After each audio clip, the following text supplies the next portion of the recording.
아멘. 네, 찬양으로 함께 해주심에 감사드립니다. 오늘도 수요 예배 나온 여러분 환영하고 축복합니다. 옆 사람과 인사하겠습니다. 잘 나오셨습니다. 잘 나오셨습니다. 은혜 받고 가십시다. 네, 아유 감사합니다. 오늘 함께 말씀 보겠습니다. 아이를 키우다 보면요, 아이들이 아플 때가 있습니다. 계절이 바뀌면 감기에 걸리기도 하고 이유를 알 수 없게 열이 막 오르기도 합니다. 그러면 병원에 데리고 가죠. 병원 중에서 여러분, 그런데 이런 병원이 있어요. 콧물이 나면 콧물약을 주고, 기침이 나면 기침약을 주고, 열이 나면 열 떨어뜨리는 약을 주고. 여러분, 이런 병원은요 하수예요. 하수.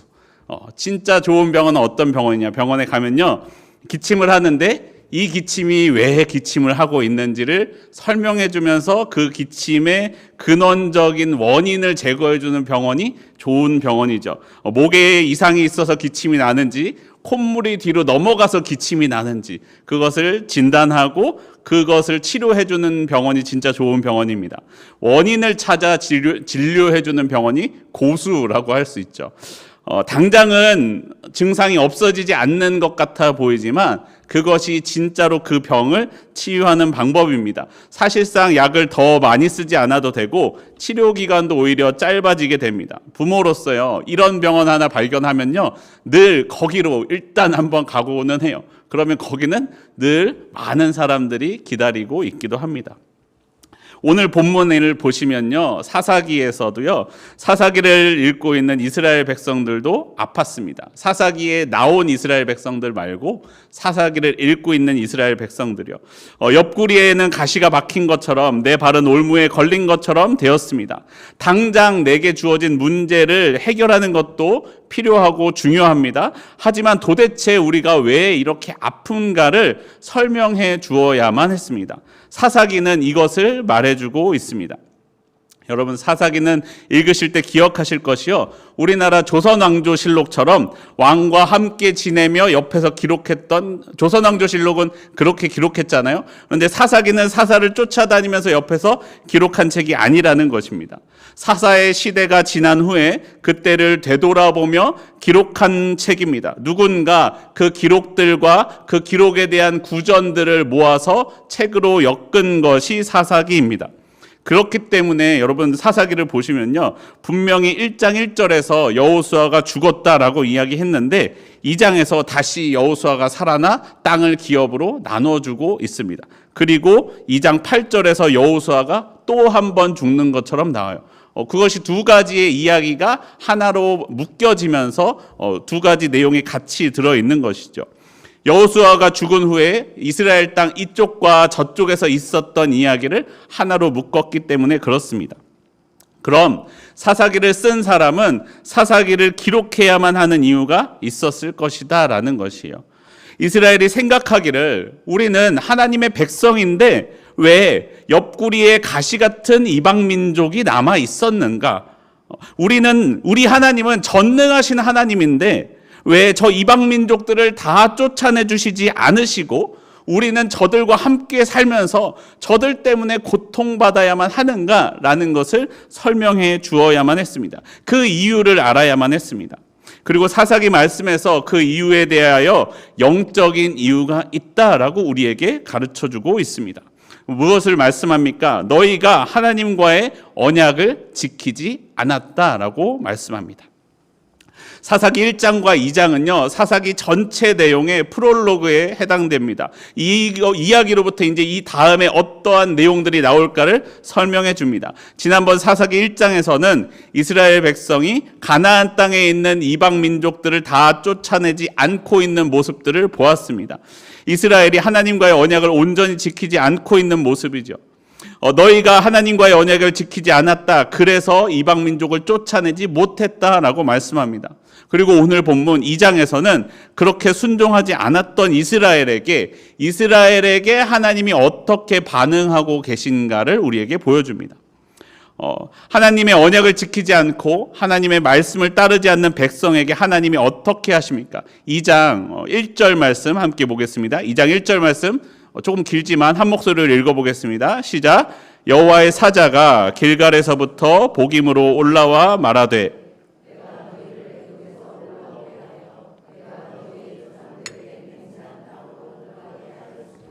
또 내가 이르기를 내가 너희와 함께 한 언약을 영원히 어기지 아니하리니. 여호와의 사자가 이스라엘을 찾아왔습니다. 그리고 그 사자가 말씀하기를 내가 너희를 애굽에서 올라오게 하였다라고 말씀합니다. 여러분, 애굽에서 이스라엘을 탈출시키신 것이 누구시죠? 여호와의 사자가 했나요? 하나님께서 하셨죠. 여호와 하나님께서 하셨는데 이 여호와의 사자는 여호와의 말씀을 가지고 왔기 때문에 여호와의 권위를 가지고 왔다라고 말할 수 있습니다. 그렇기 때문에 사자가 내가라고 말하는 것은 곧 하나님이 하신 말씀을 그대로 들고 와서 그대로 하고 있는 것과 같습니다. 여호와의 사자는 여호와와 동일시되는 그의 말씀을 가지고 온 여호와의 사자이지요. 그야말로. 그렇기 때문에 이 말씀은 곧 하나님이 하고 계시는 말씀이다라는 것입니다. 그 하나님께서 언약을 지키지 않는 이스라엘을 찾아오셨습니다. 여러분, 이 본문을 처음 읽을 때는 이것이 마치요 빚쟁이가 빚 받으러 온 것과 같은 느낌이 들지 않았습니까? 약속을 지키지 않은 이스라엘에게 그 빚을 받으러 온 것처럼 보입니다. 사실은 그런데 그렇지 않아요. 이미 이스라엘이 언약을 지키지 않았기 때문에 여리고에서 아간이 죽임을 당한 것 같이 이스라엘은 지금 즉시 바로 죽임을 당해도 할 말이 없습니다. 아니면 마지막 심판 때까지 이걸 내버려 두셨다가 그때 심판하셔도 이스라엘은 아무런 변명을 할 여지가 없습니다. 하지만 하나님은요, 이스라엘을 찾아오셨습니다. 찾아오셔서 그리고 말씀하십니다. 야, 언약을 지켜라. 나와 너희 이스라엘 사이에 언약이 있지 않느냐? 그 언약을 지켜라, 지켜야 한다라고 말씀하고 있습니다. 여러분, 여호와의 사자가 어디서부터 올라왔습니까? 길갈에서부터 올라왔다라고 말씀합니다. 여러분, 길갈은 이스라엘 백성이 요단강을 건넌 후에 가나안 땅에서 처음으로 진친 곳입니다. 그리고 그것을 기념하여 요단강에서 돌 12를 꺼내서 그곳에서 비석을 세웠습니다. 그리고 적진을 앞에 두고 할례를 행했으며 유월절을 지켰습니다. 여러분, 길갈은요, 하나님이 이스라엘을 인도하여 내시고 역사하셨음을 기억하게 하는 장소가 바로 길갈입니다. 그래서 여호수아 4장 22절은 이렇게 말씀합니다. 너희는 너희의 자손들에게 알게 하여 이르기를 이스라엘이 마른 땅을 밟고 이 요단을 건넜음이라. 돌 12를 세우고는 이것을 보고 너희가 나 여호와가 너희를 건너게 해주었음을 기억해라 라고 하나님께서 말씀하셨던 곳, 그곳이 바로 길갈입니다. 근데 여호와의 사자가 그 길갈에서부터 이스라엘 백성을 찾아왔다라고 말씀합니다.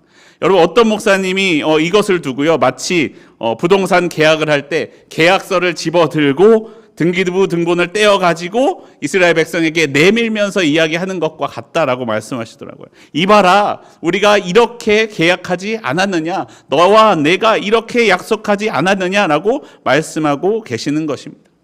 이스라엘이 지금 가나안 땅을 다 정복하지 못한 것은 너희가 그 언약을 지키지 않았기 때문이다. 그 언약을 지켜라 라고 말씀하고 계십니다. 그러니까요, 4절에서 이스라엘 백성이 통곡합니다. 자신들의 죄를 깨닫게 된 것이죠. 그래서 이곳이 어디입니까? 복임, 통곡의 골짜기라는 곳이 되었습니다. 그리고 그곳에서 여호와께 제사를 드렸다라고 말씀합니다. 여러분, 죄를 깨달아 회개하고 통곡하고 제사를 드렸습니다. 여러분, 그런데 말입니다. 이스라엘이 통곡하였고 제사도 드렸는데 여전히 그들의 삶은 하나님 앞에 올바르게 서 있지 않았습니다. 왜냐하면 그들은 눈물을 흘렸지만, 제사는 드렸지만 그들의 마음 깊은 곳까지 회개하고 변화되지는 않았기 때문입니다. 이스라엘 백성들이 모세를 대신할 지도자가 필요합니다라고 하나님께 구하였을 때 하나님은 여호수아를 세워주셨습니다. 그리고 이스라엘이 어려울 때마다 하나님께 부르짖었을 때 하나님께서는 사사를 세우시고 사사에게 능력을 주셨습니다. 이스라엘이 하나님, 저는 그 말씀을 지킬 능력이 없습니다, 저 땅을 그래서 정복하지 못했습니다 할 때마다 하나님은 새로운 힘과 능력을 주셨습니다. 그런데 성경은요, 아주 슬프게 우리에게 슬픈 내용을 한 가지 말씀해 줍니다. 사사기 2장 7절 말씀입니다. 7절 말씀 함께 한 목소리로 읽어보겠습니다. 시작. 백성이 여호수아가 사는 날 동안과 여호수아 뒤에 생존한 장로들 이스라엘을 위하여 행하신 모든 큰 일을 본 자들이 사는 날 동안에 여호와를 섬겼더라. 여호수아와 생존한 장로들, 여호와의 큰 일을 본 사람들이 살아있는 동안에 여호와를 섬겼다. 여러분, 이것이 어떤 단어가 숨겨져 있어요. 그 사람들이 살아있는 동안에만 그들이 지켰다, 여호와를 섬겼다라고 말씀하고 있는 것과 같습니다. 다시 말하면요, 앞으로 어떻게 될 것을 말해주고 있습니까? 이제 여호수아가 죽으면, 출애굽 2세대들이 장로들이 다 죽으면 이스라엘이 여호와를 섬기지 않을 것을 말해주고 있는 것입니다. 하나님은 이스라엘에게 힘과 능력을 주셨지만 이스라엘은 하나님을 섬기지 않았습니다. 또한 사사들을 보내어 그들을 어려움에서 구해주셨지만 그때에도 여호와의 명령에 순종하지 않았습니다. 그들의 겉모습은 잠깐 변했지만 그들의 마음의 중심은 변하지 않았다라는 것입니다. 여러분, 우린 기억해야 됩니다. 내가 예배에 나와서 앉아있는 것만으로 하나님이 기뻐하시지 않는다는 것이에요. 내가 11조와 헌금을 많이 드리는 것만으로 하나님께서 기뻐하시지 않는다는 거예요. 하나님은 나의 중심을 원하십니다. 내가 중심으로, 진심으로 주님께 예배하고 진심으로 나의 가진 것 중에 구별하여 주님께 드리는 것을 더 기뻐하십니다. 부자의 많은 헌금보다 과부의 2렙돈을 기뻐하시는 하나님이심을 기억해야 됩니다. 내 중심이 하나님과 하나 될 때 하나님의 열매를 많이 맺을 수 있습니다. 열매를 많이 맺는 비결은요, 이방신의 능력을 끌어오는 것이 아니라 하나님께 더욱더 가까이 가는 것입니다. 내 마음이 하나님의 마음과 하나 될 때, 그때 나는 열매를 많이 맺을 수 있습니다. 여러분, 내 마음이, 내 삶이 주님께 가까이 가길 원합니다. 내 삶이 하나님의 말씀에 순종함으로 내 삶이 온전히 주님께 붙들려 주님을 따라가는 삶이 되기를 바랍니다. 하나님은 중심을 원하셨지만 이스라엘은 끝까지 하나님과의 언약을 지키지 않았습니다. 그들은 도대체 왜 하나님과 언약을 지키지 않았을까요? 사사기 2장 10절 말씀 우리에게 말씀합니다. 2장 10절 말씀 또 함께 읽겠습니다. 시작. 그 세대의 사람도 다 그 조상들에게로 돌아갔고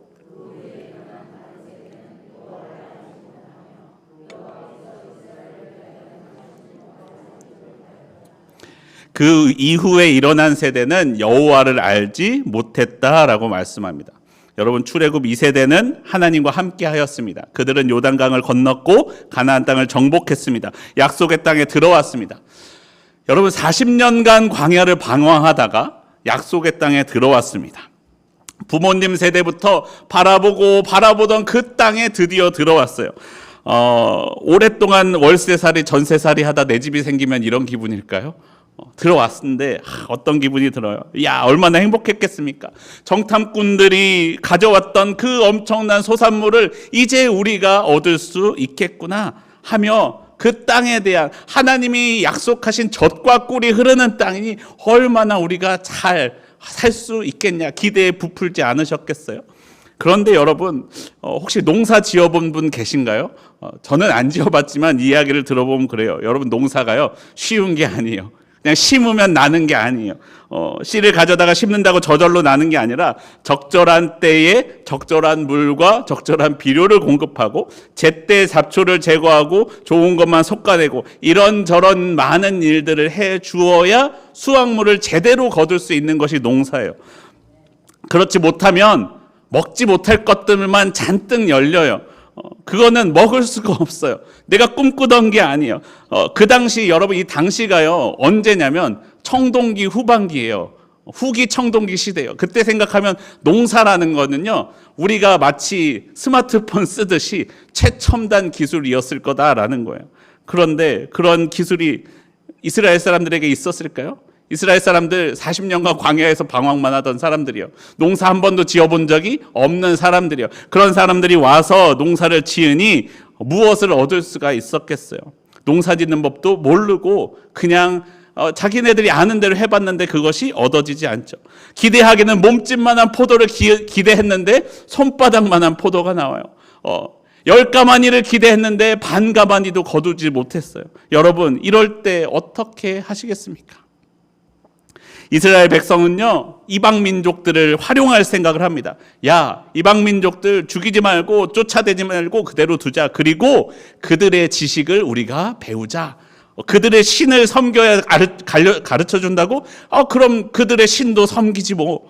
그들의 신에게 섬겨야 수확을 많이 얻을 수 있다고? 그들의 신도 섬기는 것도 괜찮지 뭐. 그까짓 것 많은 재물을 거둘 수만 있다면 이방 신도 함께 섬겨도 되지 않겠냐?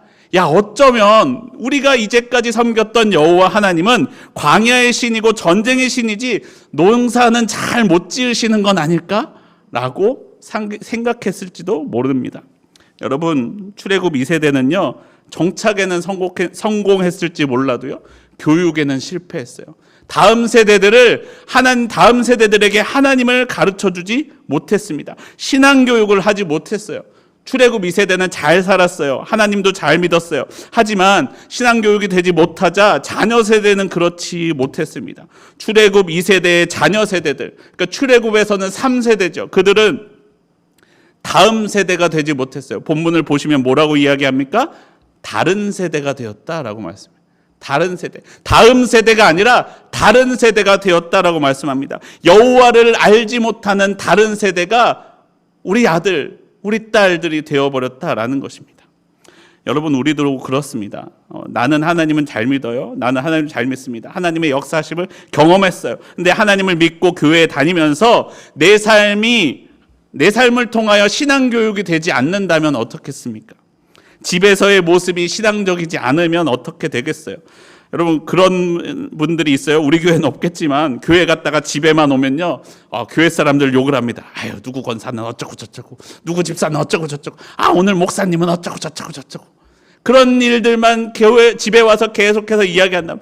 집에서 다른 집사님, 권사님들과 통화하시면서 교회 사람들 뒷담화만 계속하고 있다면 그 모습을 보고 있는 믿지 않는 배우자와 믿지 않는 자녀들이 내 모습을 보면서 어떻게 생각하겠어요? 그래, 교회는 저런 다툼이 있는 곳이구나. 교회도 세상과 다를 것이 없구나. 여러분, 그러면요 세상과 다를 것이 없는 교회를 왜 나오겠어요? 교회가 재밌어요? 재미도 없는데 다를 것이 없는 교회를 왜 나오겠어요? 집에서 텔레비전 보는 것이 더 재밌고 세상에는 수많은 재미있는 곳으로 가득한데 그곳에 가는 것이 더 낫지 않겠습니까? 여러분, 우리가 예배가 제일 중요하다, 예배를 지켜야 된다, 주의를 지켜야 된다라고 말합니다. 그런데 그런 분들이 있어요. 고3이 되고 중요한 시험을 준비하면 자녀를 향하여 야, 교회 가지 말고 공부해야지.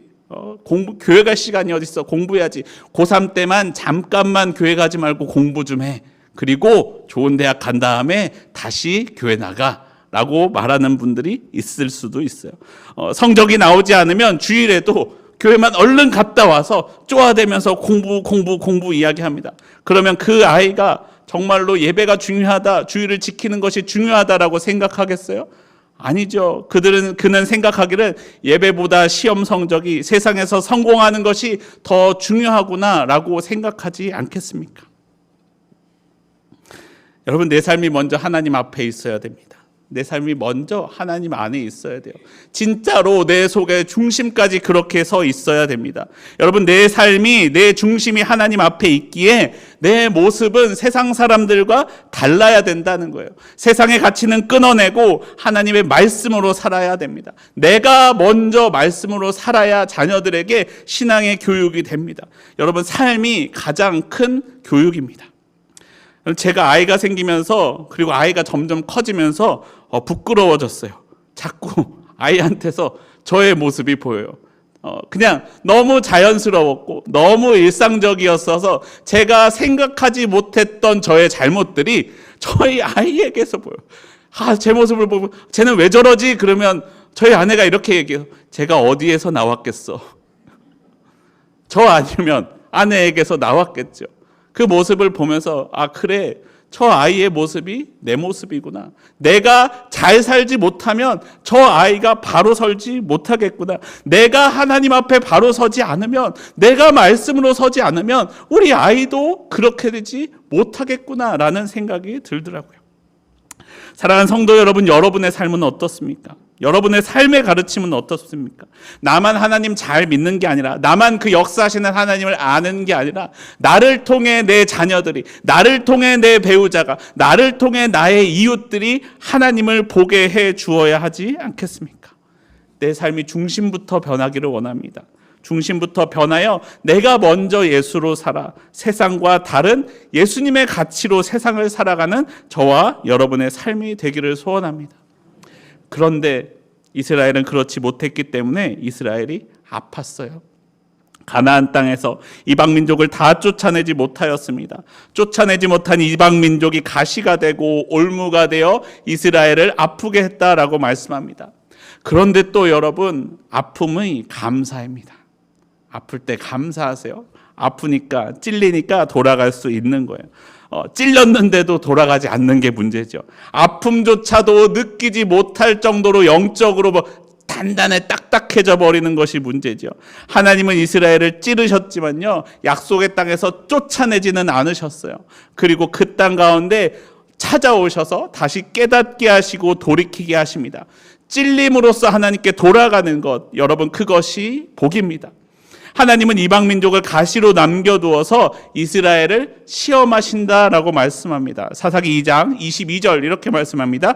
2장 22절 말씀 함께 한 목소리로 읽겠습니다. 시작. 이는 이스라엘이